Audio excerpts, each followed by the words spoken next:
Hidroituango, una represa gigantesca que prometía progreso y energía para el país, ocultaba oscuros secretos bajo sus fauces.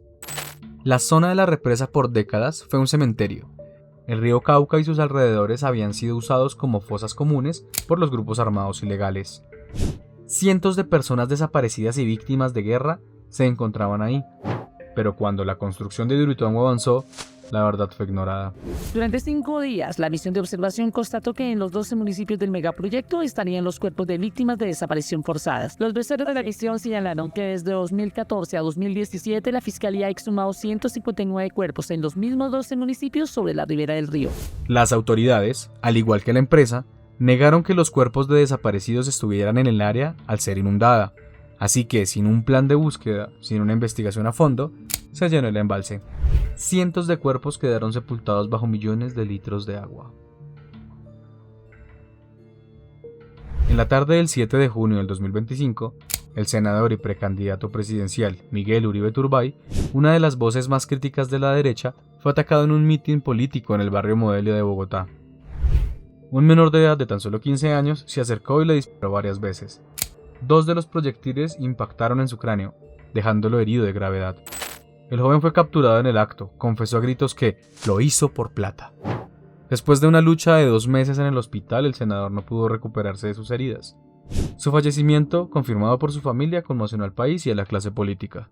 Y mucha atención que arrancamos esta jornada informativa con una mala noticia. Acaba de confirmar la muerte del senador por el Centro Democrático Miguel Uribe Turbay. Recordemos que el senador fue ingresado a la clínica Fundación Santa Fe en el norte de la capital colombiana el pasado 7 de junio luego de ser víctima de un atentado con arma de fuego en el Parque del Golfito en el sector de Modelia. Gracias a la confesión del menor, que fue sancionado a 7 años de privación de la libertad, la fiscalía acusó a varios implicados, incluyendo a alias El Costeño como coordinador del sindicato y a un presunto cabecilla, alias El Viejo, que según la jueza planeaba más atentados contra otros precandidatos. Su muerte, vista por muchos como el regreso de épocas que consideramos superadas, dejó una silla vacía en el Senado. El caso dejó un profundo luto en la sociedad colombiana y reavivó el debate sobre la seguridad de los líderes y la fragilidad de la paz. En 1990, después de décadas de guerra, la paz parecía, por primera vez, una posibilidad real. El ex líder de la guerrilla del M-19 se había desarmado y ahora buscaba un cambio en las urnas. Carlos Pizarro León Gómez manifestaba su intención de ser presidente de Colombia. El 26 de abril de 1990, Pizarro subió un avión. Iba a hacer una campaña política, pero su viaje nunca llegó a su destino. Gerardo Gutiérrez Uribe, alias Jerry, acabó con él en pleno vuelo a Barranquilla, pocos minutos después del despegue. Se confirmó que el magnicidio fue planeado por una alianza criminal entre los líderes paramilitares de las AUC, incluyendo los hermanos Carlos y Fidel Castaño, y altos agentes del extinto Departamento Administrativo de Seguridad, DAS. En noviembre del 2024, ante la Comisión Interamericana de Derechos Humanos, el Estado colombiano reconoció oficialmente su responsabilidad internacional en la ejecución extrajudicial de Carlos Pizarro. Es la aceptación por primera vez de que miembros de la inteligencia oficial conspiraron para asesinar un líder de oposición. A 20 años de cárcel fue condenado Jaime Ernesto Gómez, ex escolta del ex candidato presidencial Carlos Pizarro León Gómez. Así lo determinó un juez especializado de Bogotá, quien señaló que Gómez fue partícipe del asesinato ocurrido el 26 de abril de 1990. Según la decisión, fue Gómez la persona encargada de asesinar al señor de Pizarro en una supuesta acción heroica para silenciarlo y por orden de los hermanos Castaños. En la década de los 80, el país vivía con miedo, atrapado en una red de violencia, fundamentalmente inducida por el cartel de Medellín. En medio de todo este caos sobresale el nombre de Luis Carlos Galán Sarmiento, un candidato presidencial que prometía acabar con la impunidad y, sobre todo, reinstaurar la extradición de narcotraficantes. Galán era una amenaza para todos aquellos que se beneficiaban de la violencia. Su postura firme contra el narcotráfico lo convirtió en el enemigo público número 1 de los carteles. La noche del 18 de agosto de 1989, mientras Galán daba un discurso en Soacha, fue asesinado. 3 impactos acabaron con su vida. El crimen fue un golpe devastador para la democracia.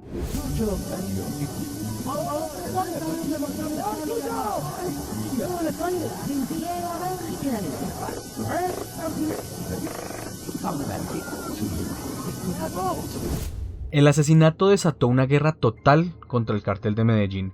El gobierno prometió vengar la muerte de Galán y la persecución se intensificó. Uno de los primeros golpes a los narcotraficantes fue la muerte de Gonzalo Rodríguez Gacha, uno de los principales financistas de los paramilitares. Esto tuvo una consecuencia inesperada. El líder del cartel creyó que los paramilitares se unirían a su guerra contra el Estado, pero se equivocó. Estos grupos, sintiendo la presión del gobierno, decidieron que era mejor tomar distancia del narcotráfico y concentrarse en su lucha contra la guerrilla. Esta separación entre paramilitares y los narcos marcó un antes y un después en el conflicto, pero eso no terminó allí. El influyente político Alberto Santofimio Botero fue condenado a 24 años de prisión por la Corte Suprema de Justicia como determinador del crimen, probando el nexo directo entre la política de alto nivel y la mafia de los carteles. Aunque Santofimio se encuentra en libertad condicional desde el 2020, el fallo que intentó sin éxito tumbar en 2023 sigue vigente. En octubre de 2007, un juez especializado acató la tesis de la Fiscalía que el político tolimense, en su afán por convertirse en candidato del Partido Liberal a la presidencia, convenció a Escobar de eliminar a Galán, o si no, este llegaba a la presidencia y lo extraditaba. El 6 de noviembre de 1985, el grupo guerrillero M-19 se tomó el Palacio de Justicia en el corazón de Bogotá. 35 guerrilleros tomaron a casi 300 rehenes, entre ellos los magistrados de la Corte Suprema. Su objetivo era romper el silencio, exigir justicia y dar a conocer sus reclamos de forma agreste. El M-19, que sentía que el acuerdo de paz firmado en el 84 había sido traicionado por el gobierno, buscaba realizar un juicio político al presidente de la época, Belisario Betancur, en el estrado de la justicia. Pero la respuesta del Estado no fue un rescate, fue una guerra. El ejército con tanques y helicópteros asaltó el edificio. No importaron las súplicas de los rehenes pidiendo un cese al fuego. La prioridad era retomar el control. La batalla duró 28 horas. El resultado fue una tragedia. El palacio se convirtió en cenizas. Más de 100 personas murieron, entre ellos magistrados, rehenes, guerrilleros y miembros de las fuerzas de seguridad. 11 personas, en su mayoría empleados de la cafetería y visitantes, fueron vistas con vida saliendo del palacio, pero desaparecieron sin dejar rastro. Sus familiares aún los buscan y el misterio sobre su paradero sigue vigente. De hoy, Antonio Nariño. Este video, que las autoridades colombianas conocen por primera vez, fue grabado por periodistas extranjeros. El camarógrafo español no se detuvo. Registró los primeros disparos de los guerrilleros del M-19. Frente al lente pasaron hombres del F2 de la policía, cogiendo fuerte de las camisas y las chaquetas a los liberados como si los hubieran capturado. Hombres del F2 llevaron a un hombre en supuesta situación de detenido. Serviaseo. ¿Serviaseo? Ahí dice serviaseo. En otra multitud, apenas reconocible por el ritmo de los pasos de sus escoltas, apareció esta mujer. Luz Mari Portela, esta persona.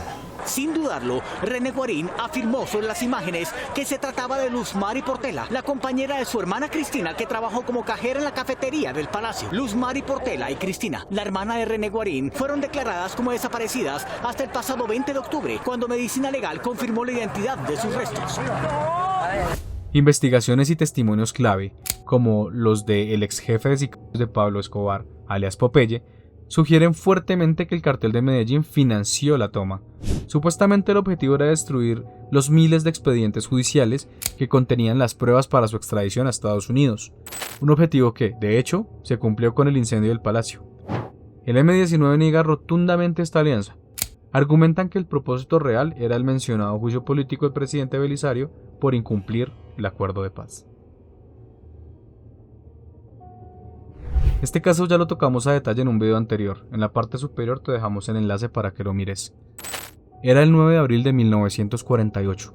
Colombia estaba desgarrada por la desigualdad y la represión bipartidista, y vio en el líder liberal Jorge Eliezer Gaitán su única esperanza.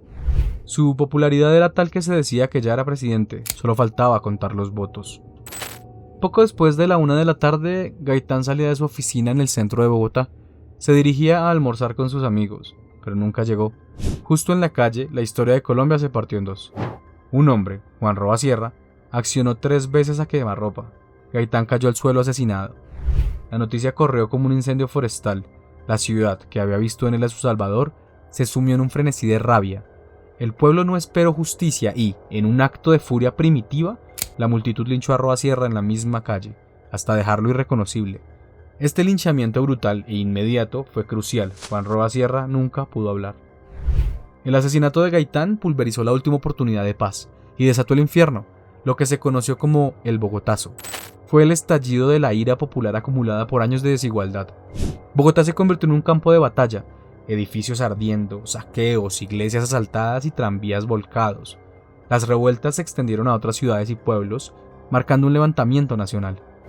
El caos ocurrió mientras se celebraba en Bogotá la 9ª Conferencia Panamericana, donde se crearía la OEA, Organización de Estados Americanos. Entre los asistentes estaba un joven reportero cubano, quien fue testigo directo del levantamiento popular. Este joven era Fidel Castro. Él dice que este evento marcó profundamente su ideología política. Pero el mayor misterio del Bogotazo sigue siendo ¿quién estaba detrás de Juan Roa Sierra? La rápida muerte del asesino impidió conocer a los autores intelectuales. A lo largo de los años, se ha tejido y documentado teorías e hipótesis que contaremos brevemente. La primera teoría es la más conveniente para el status quo. Juan Roa Sierra actuó solo. La investigación lo perfiló como un hombre pobre y desempleado, con tendencias fascistas y un historial de esquizofrenia paranoide. Esta versión sugiere que Roa se obsesionó con Gaitán, lo endiosó y al descubrir que solo era un ser humano común, se sintió traicionado. Su locura, mezclada con el interés por la simbología nazi, habría sido el cóctel explosivo. Roa, en este relato, es tanto culpable como víctima de su propia mente enferma. En el contexto de la Guerra Fría, los culpables fueron los comunistas. El gobierno conservador usó el caos del Bogotazo para culpar al Partido Comunista y, por extensión, a la Unión Soviética. La narrativa era simple: agentes extranjeros buscaban desestabilizar la región. Esta teoría se vio impulsada por el hecho de que Bogotá era la sede de la Conferencia Panamericana y que un joven Fidel Castro se encontraba en la ciudad. El cubano de hecho se reunió con Gaitán días antes y presenció el estallido. Sin embargo, las supuestas pruebas de la KGB se basan en testimonios inconsistentes y hasta hoy nunca se ha probado el vínculo directo entre el comunismo internacional y Juan Roa Sierra. El interés extranjero. Años antes, el joven Gaitán había expuesto la brutalidad de la United Fruit Company en la famosa masacre de las bananeras. La teoría sugiere que la CIA tenía infiltrados en Bogotá, como el agente John Mipos Espíritu. La agencia había intentado sobornar o neutralizar a Gaitán. Al fracasar, se habría activado la operación Pantomima para contactar y contratar a Juan Roa Sierra para cometer el crimen. La traición liberal. Gaitán fue traicionado por su propia gente, la élite del Partido Liberal. A pesar de ser jefe único, su discurso populista amenazaba a los líderes tradicionales. La pieza clave es la presencia de Plinio Mendoza Neira, representante de los rivales internos de Gaitán, quien salía tomado del brazo con el caudillo al momento del disparo. Testimonios no confirmados sugieren que Mendoza fue quien puso de blanco a Gaitán para que Roa, que nunca lo había visto de cerca, supiera a quién disparar.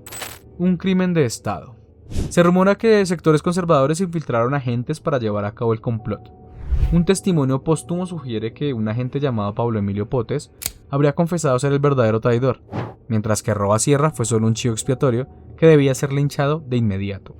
La intención era clara: Gaitán debía desaparecer porque representaba un peligro existencial para el sistema político y económico de las élites tradicionales. ¿Cuál de estas teorías te parece la más conveniente? Estaremos leyendo tus argumentos en los comentarios. A finales del siglo XIX, Colombia era un barril de pólvora. Los liberales estaban furiosos porque el gobierno de la hegemonía conservadora los había borrado del mapa político, ignorando su voz y sus votos. Sentían que la única opción era la guerra. Esta furia política se encontró con una crisis económica brutal. Los precios del café se desplomaron, los impuestos se dispararon y la gente de a pie estaba hambrienta. La chispa que detonó el conflicto fue la cancelación de las elecciones de 1899 por parte de los conservadores. El 17 de octubre de 1899, el primer disparo se hizo en el departamento de Santander, y lo que siguió fue una carnicería. Durante más de 1130 días, casi 3 años, el país se desangró en batallas campales, guerrillas y emboscadas. Se estima que murieron entre 25 y 80.000 colombianos. Un golpe demográfico devastador. Familias enteras fueron destrozadas en un conflicto fratricida. Además de esto, la moneda se devaluó tanto que el gobierno tuvo que recurrir a la impresión masiva de billetes sin respaldo, papel moneda, llevando la inflación al límite. Pero un golpe más humillante y duradero estaba por llegar. Estados Unidos planeaba construir el crucial canal interoceánico en Panamá.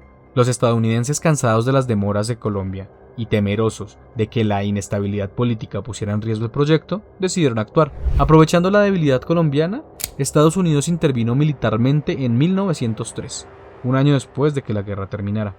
El golpe de Estado panameño que declaró la separación contó con el apoyo directo militar y financiero de Estados Unidos. Colombia, sin ejército que enviar ni dinero para financiar una reconquista, no pudo hacer nada, y de forma oficial, Panamá se separó de Colombia. La guerra de los 1000 días metió lo peor de nuestra cultura política a la cotidianidad de los colombianos. La guerra de los 1000 días facilitó la separación de Panamá. La guerra de los 1000 días nos dejó principalmente alrededor de 25.000 muertos.